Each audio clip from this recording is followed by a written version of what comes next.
ప్రజాభవన్లో Rajiv Gandhi civils అభయహస్తం. CM Revanth Reddy చేతుల మీదుగా సివిల్స్ అభ్యర్థులకు 1,00,000 ఆర్థిక సాయం.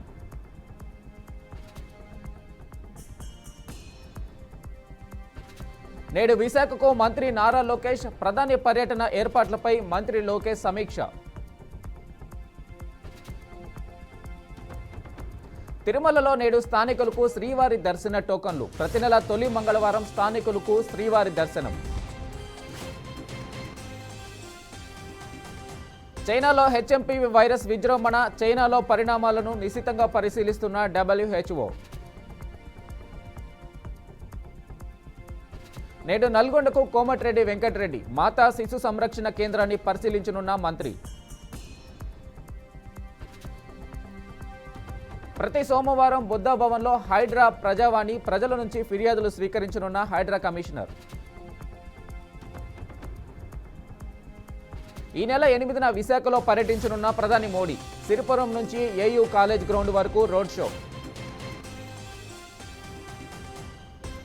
తెలంగాణలో కొనసాగుతున్న చలి తీవ్రత. తెలంగాణలో అత్యల్ప కనిష్టానికి ఉష్ణోగ్రతలు.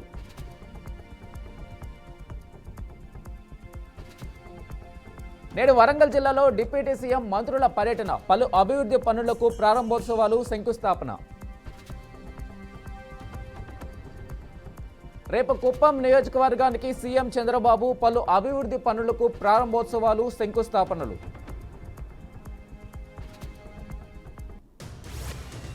నేటితో ముగియనున్న ప్రపంచ తెలుగు మహాసభలు. ముగింపు వేడుకలకు హాజరు కానున్న సీఎం రేవంత్ రెడ్డి. నేడు మాదాపూర్లో కూల్చివేతలకు హైడ్రా రంగం సిద్ధం. అనుమతులు లేకుండా నిర్మిస్తున్న భారీ భవనాన్ని కూల్చివేయనున్న హైడ్రా.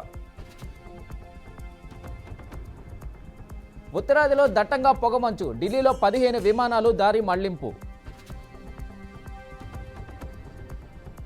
తెలంగాణలో అర్హులందరికీ కొత్త రేషన్ కార్డు. ఈ నెల 15 నుంచి దరఖాస్తులు స్వీకరించే అవకాశం.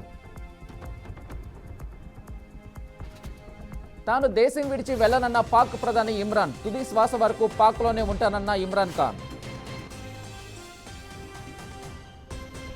నేటి నుంచి టీపీసీసీ చీఫ్ జిల్లాల పర్యటన. స్థానిక ఎన్నికలకు క్యాడర్ను సమాయత్తం చేయనున్న పీసీసీ చీఫ్. సాగుకు యోగ్యమైన భూములన్నిటికీ రైతు భరోసా. దరఖాస్తు లేకుండానే రైతు భరోసాకు నిర్ణయం. లగచర్ల ఘటనలో విచారణ వేగవంతం. రెండోసారి పోలీసుల కస్టడీకి ఏటూ సురేష్ రాజ్.